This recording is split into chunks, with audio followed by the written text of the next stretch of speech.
నమస్తే CTV news కి స్వాగతం. పటాన్చెరు నియోజకవర్గం పరిధిలోని పటేల్గూడ గ్రామ పరిధిలోని ఇందిరమ్మ కాలనీలో మరియు బిహెచ్ఎల్ మెట్రో కాలనీలో మాజీ ఎంపీపీ దేవానంద్ మరియు యువ నాయకుడు శ్రీకాంత్ ముదిరాజ్ ఆధ్వర్యంలో నిర్వహించిన నూతన సీసీ రోడ్లు శంకుస్థాపన కార్యక్రమానికి ముఖ్య అతిథులుగా పటాన్చెరు ఎమ్మెల్యే గూడెం మహిపాల్ రెడ్డి మరియు అమీన్పూర్ కమిషనర్ జ్యోతిరెడ్డి, మాజీ మున్సిపల్ చైర్మన్ పాండురంగారెడ్డి, మాజీ వైస్ చైర్మన్ నందారం నరసింహగౌడ్ ఇరువురు విచ్చేసి కొబ్బరికాయ కొట్టి కాలనీ వాసులతో కలిసి ప్రారంభోత్సవం చేశారు. ఈ కార్యక్రమంలో పటేల్గూడ గ్రామ పెద్దలు, కాలనీల వాసులు తదితరులు పాల్గొన్నారు.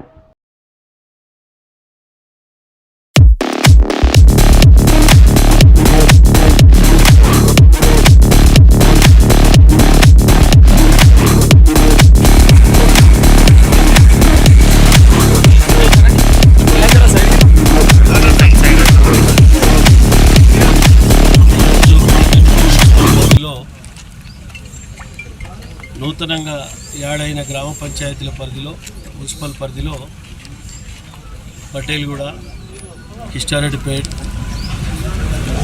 యాడైన పరిధిలో సీసీ రోడ్ ఇనాగ్రేషన్ చేయడం జరిగింది.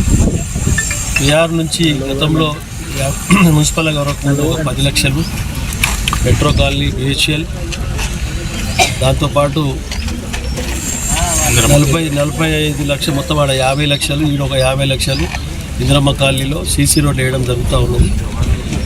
ఇది కాలనీల పరంగా డ్రైన్స్ కానీ, రోడ్స్ కానీ, కరెంటు కానీ, వాటర్ కానీ అన్నీ ప్రణాళికబద్ధంగా ఫ్యూచర్లో ఇబ్బంది లేకుండా, డిస్టర్బ్ కాకుండా, డ్యామేజ్ కాకుండా అన్ని ప్రణాళికబద్ధంగా ఇంజనీరింగ్ వాళ్ళతోటి, అధికారులతో చర్చించి, స్థానిక నాయకులతో చర్చించి ప్రజల సమస్యలన్నీ పరిష్కరించే మార్గంలో ముందుకెళ్తూ ఉన్నాం. తప్పకుండా మౌలిక వసతులు అన్నీ సమకూర్చి ప్రజలకు ఎటువంటి ఇబ్బంది లేకుండా చూసుకునే బాధ్యత మా పైన ఉన్నది. కాబట్టి తప్పకుండా ఆ విధంగా ప్లాన్ చేసుకొని ముందుకెళ్తామని తెలియజేస్తూ ఈ కార్యక్రమంలో చైర్మన్ పాండురంగారెడ్డి, మాజీ వైస్ చైర్మన్ నరసింహగౌడ్, మాజీ ఎంపీపీ దేవానంద్, మాజీ సర్పంచులు, మాజీ ఎంపీటీసీలు, మున్సిపల్ కమిషనరు, అధికారులు, పత్రికా సోదరులందరికీ ధన్యవాదాలు.